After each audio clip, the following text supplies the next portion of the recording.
అందరికీ ఒక క్లారిటీ ఇద్దాం అనుకుంటున్నా. అమ్మమ్మ ఫ్యామిలీనే చూపిస్తూ ఉంటావు, అత్తమ్మ ఫ్యామిలీ లేరా, నాయనమ్మ ఫ్యామిలీ లేరా అంటున్నారు. మీ అత్తని చూపించచ్చు కదా అని నేను అన్ని వీడియోలో చూపిస్తా. మా అత్తని గుర్తుపట్టకపోతే నేనేం చేయాలి? వీళ్ళు మా ఆడపడుచు వాళ్ళు. మా నాయనమ్మ ఫ్యామిలీ అంటారా, పిలిచినప్పుడు ఒకరు పొద్దున్న వచ్చిరు, ఒకరు నైట్ వచ్చిరు, ఇంకొంతమంది రాలేదు.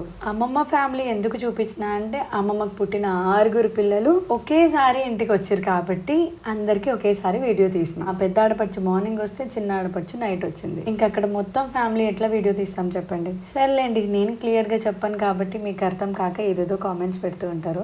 పోనీలేండి, వదిలేద్దాం. బ్లౌజ్ డీటెయిల్స్ అడుగుతున్నారు, జ్యువెలరీ డీటెయిల్స్ అడుగుతున్నారు. ఈ బ్లౌజ్ నేను శ్రీ సాయి క్రియేషన్స్ అనే బోటిక్ వాళ్ళ దగ్గర ఇట్లా డిజైన్ చేయించిన. వాళ్ళ నెంబర్ ఇక్కడ ఇచ్చేస్తాం. మీకు కూడా కావాలి అనుకుంటే ఆన్లైన్ డెలివరీ ఉంది, ఆఫ్లైన్ కూడా ఉంది. And jewellery notch rental jewellery, bangles from Charminar. నెక్కి వేసుకున్న అడ్డిక మాత్రమే మారుతి జ్యువెలరీ. లాంగ్ వీడియో చూస్తే అర్థమవుతుంది కదా ఎవరెవరు వచ్చిరో. చూసేయండి.